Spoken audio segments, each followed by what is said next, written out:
So guys, dahil ngayong araw ay maulan, kaya naman naisipan namin magsopas daw si Sisi. Diyos ko, may pang gigising pa sa akin kanina ang agang tumawag. Okay, bakit? Magsosopas daw. Sabi ko, ita na at baka abutin pa tayo ng ulan. Ngayon, ang bagan daw sa sopas hanggang sa ang kinauwian, kanya-kanyang ulam. Bumili siya ng tilapia, bumili siya ng manok, bumili din ako ng manok. Eh di ngayon, ayan, nagtitinola ako ngayon. Mga magsosopas daw, ng mga nag-imbita pa naman ng magsosopas daw mamaya. Maya-maya ang kinauwian naman mga kanya-kanyang ulam ang binili. So ngayon, nag-harvest na din siya ng kanyang tanim na saging na super lalaki.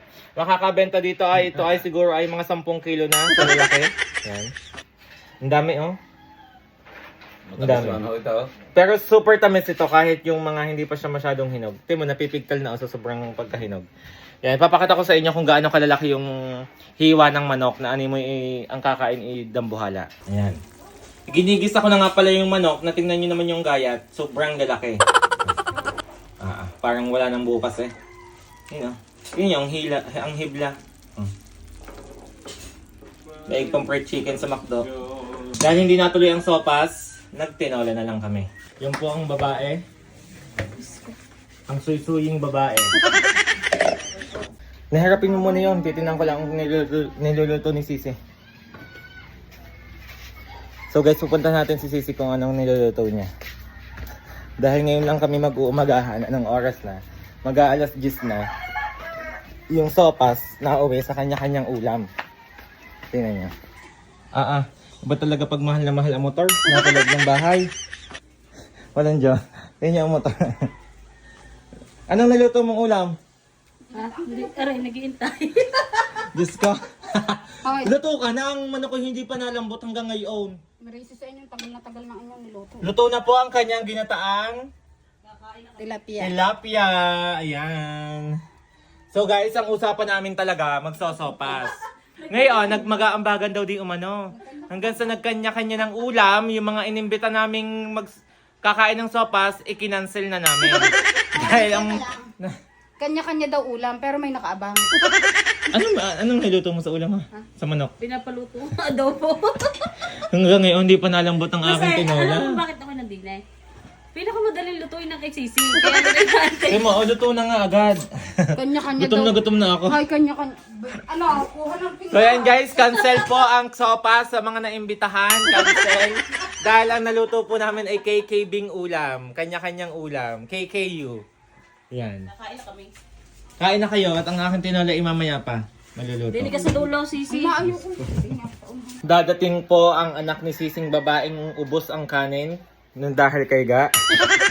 Ayun, namumungkal siya.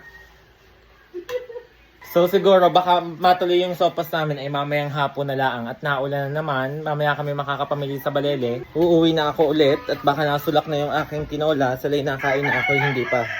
Hindi pa nakulo ang aking niluluto. Diyos ko. Yan. Ganyan lang tsura niyan. Palaksan ko na nga ngapol. Gutom na ako. Pinaghihimay ko na nga din pala si inay ng... Anong tawag dyan ay? Malunggay. Malunggay. Ayan. Alam nyo guys, ang tamis dito. Senyorita ang tawag dito. Walang senyorito. Ang binili ko na nga pala guys ay sayote. At ang papaya, hagyan na lumambot. Ari mabilis-bilis. Ano masasabi mo, Nay? Masasabi din, nutrisyon ng ating kakainin. Dahil nanalo nga pala ako sa spelling bee kagabi sa live. Kaya yan, nakabila ko ngayon ng pang tinola. Yan. Buti na lang talaga, nag-aaral ako ng mga spelling. Best in spelling tayo ngayon sa live. Ayan. Kaya may ulam tayo ngayong tinola. Sila Sisi ay tilapia. Hindi talaga mawawala ang sausawang mahanghang sa patis. Ayan, lalo na kapag yung tinola yung ulam. At saka nagsasawsawan din nga pala kami sa sopas. Itry nyo guys yung sopas, tapos sasawsawan nyo ng patis na may sili. Super sarap, lalong nakakagana kumain. Guys, sa wakas sumulak na din, kakain na kami and yan.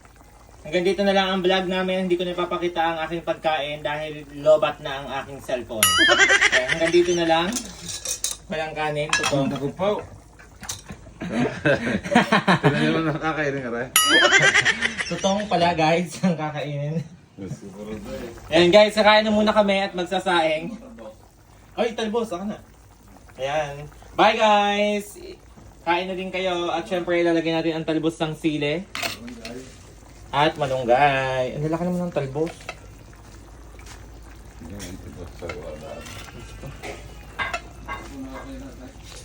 Wala nung nakitang manok.